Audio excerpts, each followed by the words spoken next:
Hello guys, and welcome to episode 64 of my Rome 2 Total War campaign with the Iceni tribe.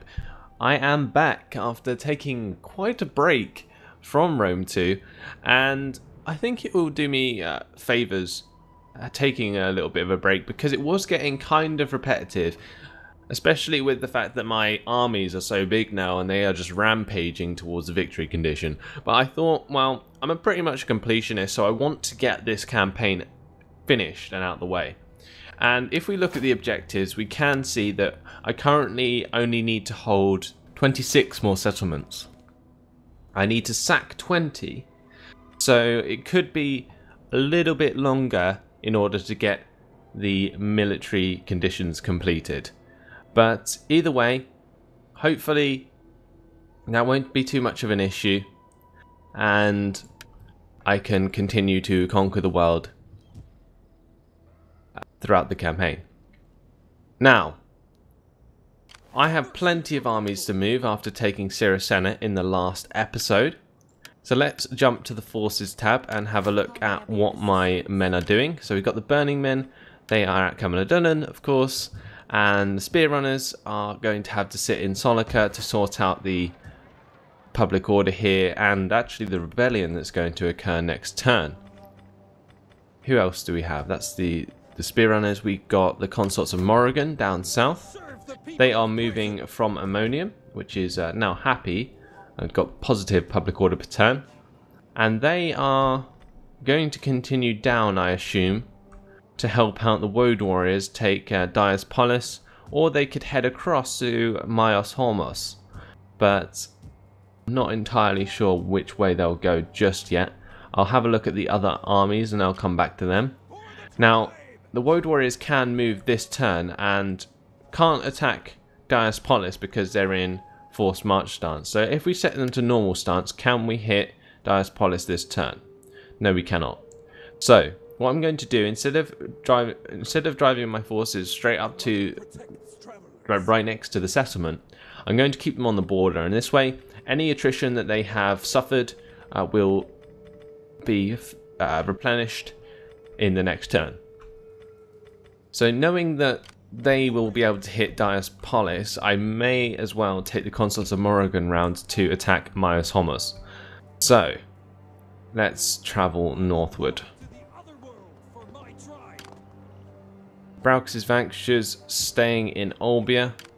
We've got the Mists of Doom with Papusa. We're going to have to stay in Memphis to sort out the public order. Then we got the Will of Andrasta, again public order, and Swords of Power in Panticapaeum, again there for public order purposes. Now we'll upgrade this commons to a chieftain's hole. We've got plenty of money to make use of, so I may as well put it towards public happiness. And we can have a look around the rest of the map to see if there's anywhere else I can spend the rest of this 23k. So Dasha, the Warlord's Hole can be upgraded to a Great Hall. I'm going to do that. That's going to use up extra food, so I may have to think about upgrading some farms and stuff along the way. But over in Pannonia, I think they're already 100% happiness, so I'm not going to bother upgrading any happiness buildings there.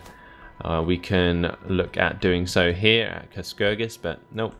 Again, another fully happy place. Magna Germania, again, fully happy, but we can make this into a farmer's market to get 150 wealth from local commerce. Then we can also upgrade this goldsmith as well to get a mint. That'll give us even more money.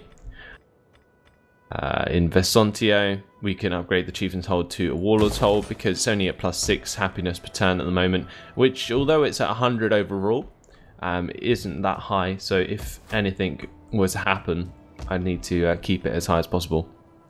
Anyway, that's pretty much all the money spent. I'm not going to spend too much time doing that because I want to get into some good old battles.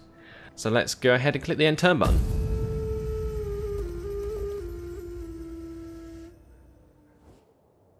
The storm has raged long enough, and now, at your agreement, the softer rains of peace could be yours. So the Blemiers want a peace treaty with me because I'm expanding my borders very rapidly and coming onto the last few settlements of theirs. which I'm not going to accept because I do want their lands after taking over the Nasamones. That was the plan, so unfortunately, Your lack of acceptance is they are going to have to die.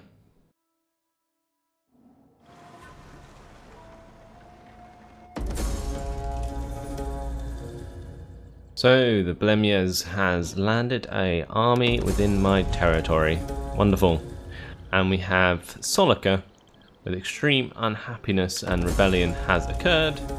I saw that coming. And then we've got Memphis being sabotaged by Sophonisba. And they've poisoned the wells. They've done so also in Olbia, which is all the way back up here. Looks like we've got the north and south of the map being attacked at the same time. And Namiorix has died of natural causes, one of my statesmen. So Brogia increased in rank, the Druidess, down near Africa. So let's increase her skills. She can become a provocateur. And if we can, we may as well give her a household that's useful, but there aren't any that we appear to be able to give, so that's unfortunate. Let's just have a look around the map. So this is 84% Celtic now. We're soon going to be able to move this Druid out of the area, and then she can go to Libya and start converting the culture here. Up in Africa, which is 69% Celtic, again, and we can start moving soon. But we do have Adiatorix here converting the culture. But we're going to have to start moving him over towards Alexandria, I fear. Otherwise, we are going to have to deal with negative public order for quite a while when I start to move my armies on. So he can move across to Paraton Eon, and he should be perfectly fine to stand there and continue converting, because that is technically the same province. Now, construction report, we can see the Grover's Myrtas have been finished. The one in Orgala, I'm going to upgrade further to a Shrine of Resmerta. And we're also going to upgrade the Warlord's Hold in Libya to a Great Hall. Furthermore, to increase the happiness. Then we have the Outraged Populace in Ponta Caspia. So that will hopefully go down over time as the rebellion continues to grow. I'm going to let it grow, and then I'll take it out with the army in Solica. But in the meantime, it allows me to move my other armies on, for instance the one in Panticapaeum. And further than that, the one in Olbia, which can possibly be put onto the sea and used to attack Royal Scythia, who are raiding my sea in the area. So yeah, we're just going to quickly do that. Auto-resolve the assault.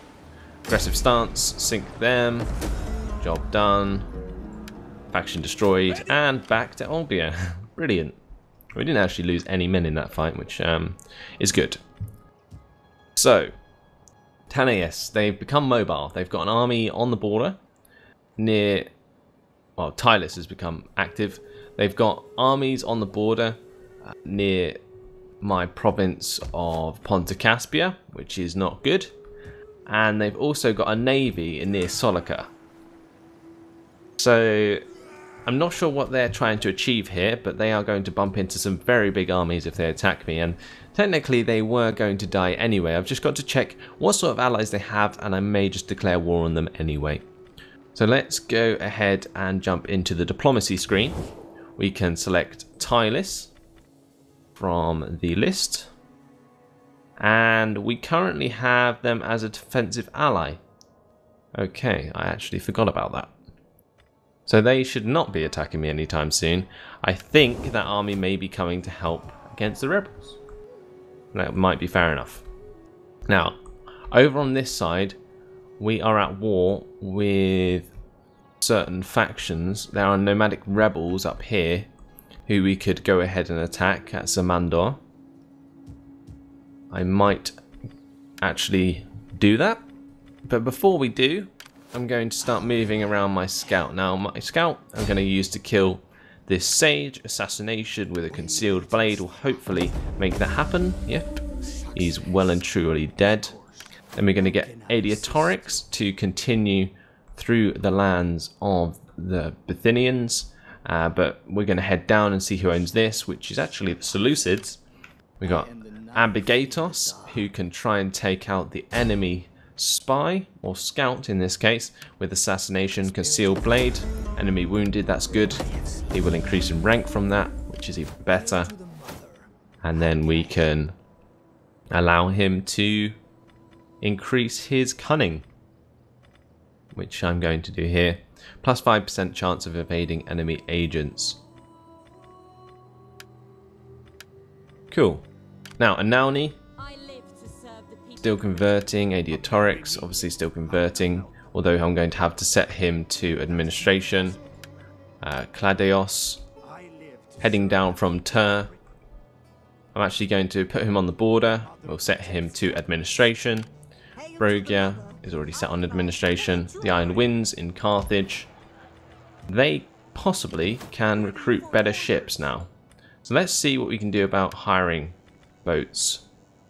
No, I think he has to be out in the sea in order to do that.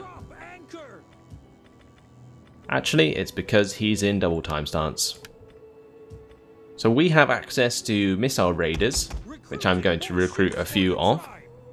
And once Carthage has completed its boatyard, I should also be able to recruit medium assault raiders with swordband. How may I be of assistance? So that'll be a very powerful navy once it's done. Camalodunum still sitting at Britain. The spear runners going to wait another turn for those guys. We've got the noble stags. Are we going to move them this turn? I could, because the rebellions occurred. I think I will, because Siracena should technically be safe from attacks from Tannius because they're my defensive ally. Pontus, if they attack me, are dead, so I expect they do, or they will. But Samandar, who are rebels, I'm going to go and attack them and hopefully take them over with ease. Then we've got the Consuls of Morrigan, who can start wandering over towards the Sons of Marum, and I might actually attack that army with the Consuls of Morrigan. So let's go for that and engage them on an ambush because they're in full march stance. So this could be a very quick battle, and if they die, they will, or if they lose, they will probably lose their entire army. So definitely a battle I want to proceed with, and we're going to do so on the battlefield.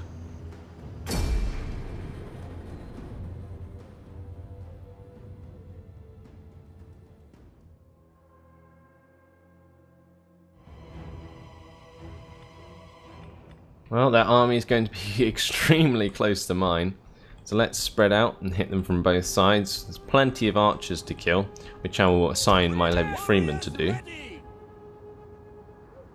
And then we'll get my chosen sword band to charge from the other side into their melee forces, with my sword band from the other side. Then we'll get a couple of units of spear band to take care of their general. And then the rest of my troops, including my skirmishers, can attack the archers from this side. Then we've got my general, who can also hang about with the archers. And anyone else that I've missed. Actually missed a unit of skirmishers there. We can choose the spearband and sit them with the levy freeman. Okay, so let's start the battle. We'll give it a quick pause, and we shall charge on the enemy and kill them all. Make sure that we attack all of the units. I don't think I have quite enough melee forces to engage all of these missile units, but I will tell the spear or the British skirmishers to attack everyone in between. So you can see that I've ordered them to leave units in between that the skirmishers can engage. Okay, so that should be that, and we'll watch our men charge down the enemy lines. Let's go. Our hidden units have been discovered. Hopefully we're going to be able to catch out these Ethiopian cavalry. Our general is under attack. Hit them from both sides. And they are going to rout very, very quickly, most likely. We have just crushed these units of Levy Spearmen. The tribal slingers are not standing a chance, taking shots in the back from the Britain skirmishers. And that's just going to be a crushing defeat for the enemy. The general, the only unit still alive, with currently green morale. Looks like he's trying to get out of there. But as he is, he's losing that morale that he so desperately needs to fight to the death. Doesn't look like he wants to today, though. And his army is utterly destroyed. Quick end battle there. Very, very quick. We'll see exactly how much damage we've done. So we lost 4 men, and we slaughtered 1,542. An extremely successful ambush.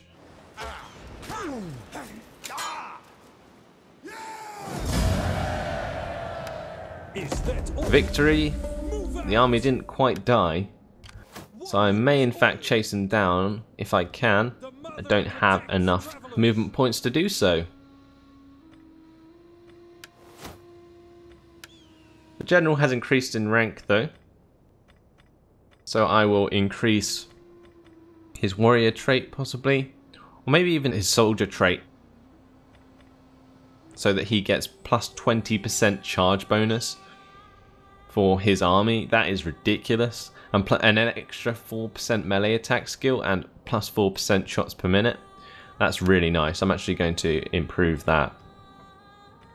So, with the Consorts of Morrigan dealing with that army, we can go back to the Mists of Doom, who are going to have to sit in Memphis. We've got the Will of Andrasta in Cyrene, the Swords of Power in Panticapaeum, and I presume they are still going to have to stay there because they are not actually currently part of the same province as Ponta Caspia. So if they move out of the city, you will see that it goes down to -12, which is not good. So we're going to put them to normal stance and we'll jump them back in the city, and they can control the happiness there until the Chieftain's Hold and the Shrine of Resmerta are finished.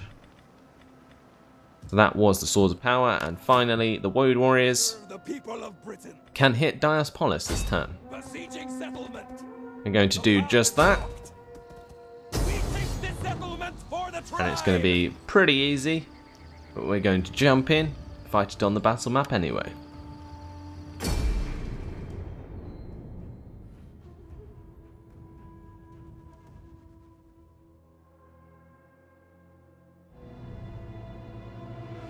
So we're going to wait until it becomes clear.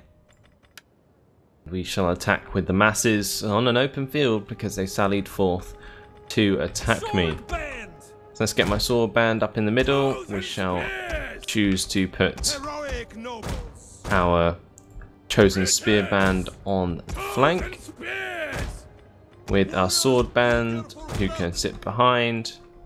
We've got lots of riders with plenty of improvements to their attack and so on, so we're going to make good use of those. And slingers, well, they can run ahead of the army and take on the enemy missile forces. I see nothing in front of us but putrid peasants and crusty old maids. I want them dead within the hour. Do you hear? Slingers! Select all my infantry now, start moving them forwards. Anything for the gods!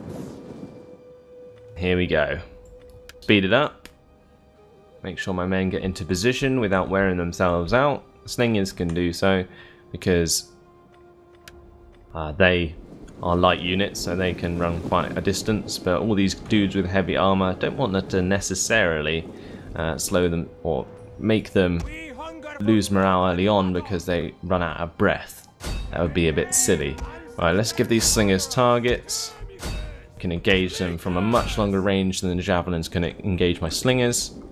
We'll get the riders up into place, and I'll actually start running forwards my chosen sword band so they can charge into the general at the back and the 2 levy spearmen units. Chosen swords! So I'm going to move my general forwards. So slingers in range. Let's quickly set them to Warriors ready!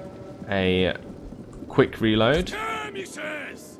My one unit of Britain skirmishers decided to run too close because they are in fact javelin units. So I'm actually going to have to retreat them because they are getting slaughtered. But now it's time to retreat the Britain slingers because they're engaging me, which is unfortunate. As soon as my melee forces come in and engage, I should be able to crush their army very, very quickly. So let's engage these archers and other missile forces with my horse units. And then we should be all good. They're trying to turn their units, their infantry units at the moment, to engage my cavalry, so I'm going to have to disengage my cavalry on the right flank especially. I'll get my general to go and engage their general. It looks like they are turning around to hit my chosen swords anyway. Nope, they're going to continue in the other direction. Managed to break most of their missile units anyway with the rest of my cavalry. So we just chase down the ones that are still alive and hopefully not charge into the stray units of swordsmen and spearmen that are left over. Right, let's get these horsemen right out the way. Because they are really determined to run those down. We did actually lose quite a lot of men in terms of missile units. It was a bit silly of me to run 4 units of missile units up against like 6 or 8 units, because they just got completely overwhelmed and destroyed almost.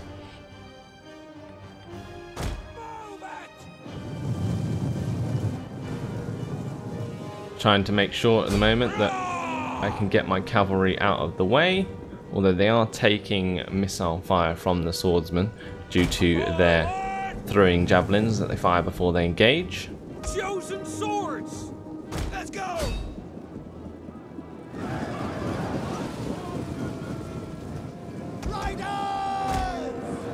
Finally, my sword band have decided to get involved in a fight with these swordmen, and as soon as that occurred, they actually routed. Now, instead of letting them get away with this, I might continue the battle, but because it's technically a siege, they will die anyway. So I'm just going to end it here, not waste any more time. That's a decisive victory. We lost 128 men, which is a bit too many, but they lost 1,304, so pretty fair. Diospolis is ours. Decisive victory. We are going to sack Diospolis and then take it over again with an occupation. For the tribe! So, general increased in rank. We can give him the warrior trait. I want to make sure that these new generals really stay on the front line, because the heroic noble units are so powerful, and I've wanted to get more of them to join my front lines, but because the buildings that can actually create them are so far away, I haven't had a chance to incorporate them into my armies because they take so long to make. Anyway, let's give him a household. We have plenty to choose from, so let's just quickly have a look through them. I might actually give him the hazel shells to increase the plus 5% faction-wide research rate. But Warhelm is also very good, giving plus 1 authority when leading an army and plus 5% morale for all units. So yeah, I think I might go for the research rate,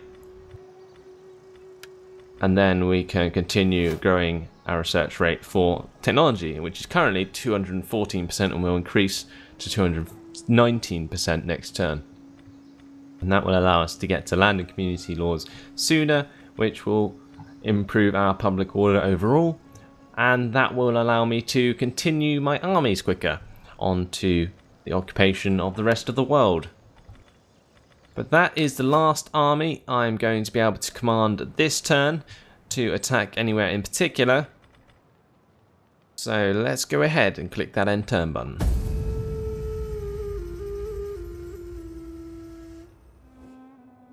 The storm has raged long enough, and now, at your agreement, the softer rains of peace could be yours. So the Blemiers asking me for a peace treaty again. They're getting desperate. But this time, they didn't offer me any money. Definitely a no.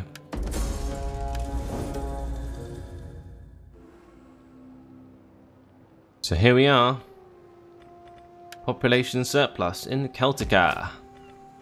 Let's expand the city and create here a enclosed land so that we can get more food into our empire, because we have currently dropped to 36, which is awful. Ammonium, though, increased its land to a field, and we're going to increase both of those to farms. Definitely need to get that food back on track. Like Greeks, plus 2% research rate faction-wide, and a plus 2 Hellenic cultural influence. That's not good, but the research rate is, and that's from Abokatos, who is all the way in the Swords of Power. Interesting. Egyptus, they have an outraged populace because Dios Panos was sacked last turn. We need to get rid of these buildings after repairing them and converting them to shrines. Now, Alexandria has changed into Celtic culture, so you can see there that it's actually changed and has like the weird wooden walls and stuff. It's no longer like one of these cities, which is actually quite funny. Now, inspired populace in Phazania. That's good. And the culture is almost done there as well.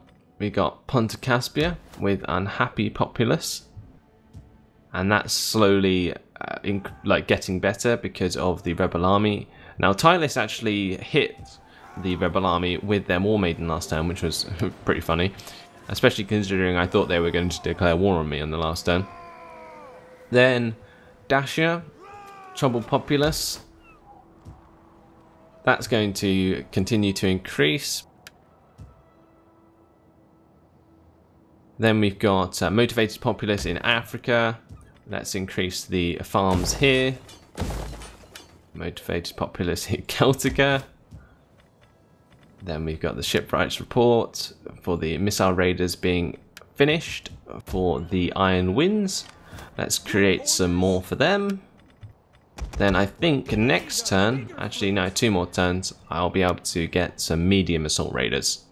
The household expands for Iatopokios. Here, plus 5% morale for all units would replace hazel shells. I'm actually going to send that to the pool.